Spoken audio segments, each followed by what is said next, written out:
Je pense que c'est très important que la Société suisse de neurologie et la Société suisse contre la sclérose en plaques travaillent ensemble, justement pour avoir comme but l'amélioration de la prise en charge des personnes atteintes de sclérose en plaques. On peut essayer de mettre en place des structures plus appropriées, peut-être des centres spécialisés. On peut mettre les différents experts en contact entre eux. Je pense que c'est aussi important avec la Société suisse de sclérose en plaques. On a, par exemple, pendant la pandémie Covid, beaucoup discuté de quelle est l'attitude qu'on doit avoir par rapport au traitement, par rapport aux patients, par rapport au risque de faire une maladie plus sévère.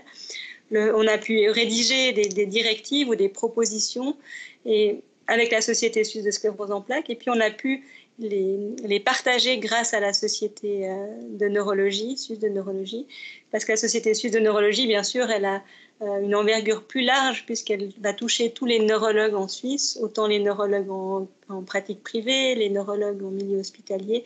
Et je pense que c'est une bonne plateforme justement pour mettre en place des recommandations, des guidelines qui pourraient être utilisées dans toute la Suisse. Cette collaboration entre justement les deux sociétés est très importante pour avoir une certaine unité aussi au sein des neurologues en général. Après, je pense que c'est très important aussi pour la formation des neurologues. Les jeunes neurologues en formation, il y a quand même beaucoup de critères ou d'évaluations qui sont mises en place par la Société suisse de neurologie.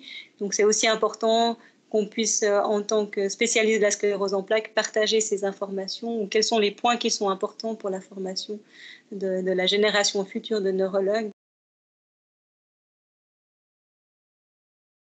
La Société suisse de neurologie, elle a justement une action très large sur tous les neurologues, ce qu'on avait dit, autant les neurologues en cabinet que dans des petites structures, qu'en milieu hospitalier ou académique.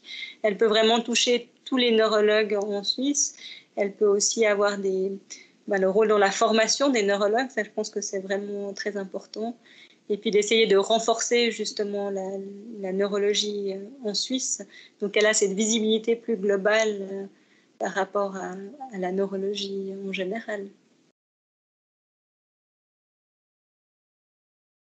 Bon, on sait que la sclérose en plaques, c'est une maladie fréquente. Il y a plus de 15 000 personnes qui souffrent de cette maladie en Suisse. Donc c'est une maladie importante dans le sens où elle est fréquente, c'est-à-dire que ce n'est pas une maladie rare, et c'est une maladie qui doit être prise en charge par les neurologues.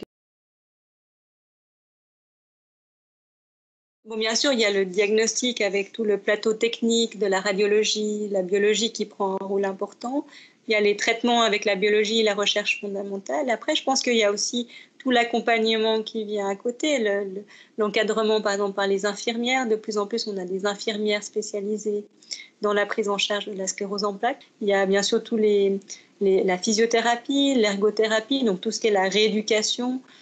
Les neuropsychologues aussi qui sont importants lorsqu'il y a des atteintes cognitives. Je pense que c'est très important pour les personnes qui souffrent de la sclérose en plaques de comprendre l'importance d'être traitées rapidement et de voir rapidement un neurologue.